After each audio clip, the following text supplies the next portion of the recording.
সত্যের পক্ষে বা রাঘব বোয়ালদের বিরুদ্ধে কথা বলতে ভয় না পাওয়ার কারণ হচ্ছে আমি যেদিন পৃথিবীতে আসছি আমার মৃত্যুর টিকিটটা সাথে করে নিয়ে আসছি। ওই মৃত্যুর টিকিটের তারিখ সময় ফিক্স করা, এর একদিন আগে আমি সাইফুলকে কেউ মারতে পারবে না। যদি আমি কারো হাতে মারা যাই এই বক্তব্য দিতে গিয়ে, তাহলে আমি মনে করব পৃথিবীর সবচেয়ে সৌভাগ্যবান ব্যক্তি আমি, কারণ আমি সৎ কিনা সেটা জানে কে? আল্লাহ পাক জানে। অনেকে যদি মনে করেন যে আমাকে মিডিয়া কিছু টাকা দিয়ে বক্তব্য দেয়, আপনার আমল এবং ইমান দুটার মধ্যে গজব পড়ছে। কারণ আপনি জানেন না আমি টাকার জন্য বক্তব্য দিই না, আল্লাহর কসম খেয়ে বলছি টাকার বিনিময়ে বক্তব্য দিই না। তাহলে প্রশ্ন হইতেছে হকারি করে বক্তব্য কেন দিই? হকারি করে বক্তব্য দিই যখন আমার দেশের তেলবাজ সুশীল বাবুরা বসে বসে ললিপপ খায়, দেশের মধ্যে অনাকাঙ্ক্ষিত ঘটনাগুলো ঘটে, উনারা টু শব্দ করতে সাহস পায় না, তখন আর আমি চুপ করে থাকতে পারি না। কারণ আমার কিঞ্চিত পরিমাণ রাজনীতির অভিজ্ঞতা রয়েছে পিছনে, যেহেতু আমি ছাত্র রাজনীতি করেছি।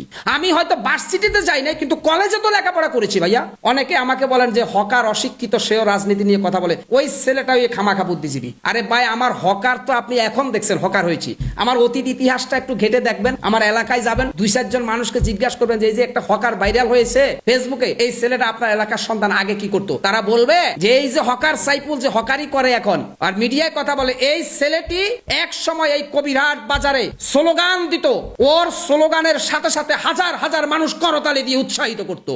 এই হকার সাইফুল ওই কবিরহাট যেখানে আমার জন্ম, ওই জায়গাতে বক্তব্য দিতাম, অসংখ্য মানুষ বক্তব্য শোনার জন্য হাততালি দিত। সেই ছেলেটি আজকে রাস্তার হকার হয়েছি, বিধাতার ভাগ্য আমার লিখন ছিল এখানে। তাই বলে আপনি তো আমার ইতিহাস না জানেন আমাকে ভুল বুঝতেছেন। আরে ভাই, আমি যদি রাজনীতি বিষয়ে না জানতাম, কেন আমি রাজনীতিবিদ নেতাদের বিরুদ্ধে কথা বলবো?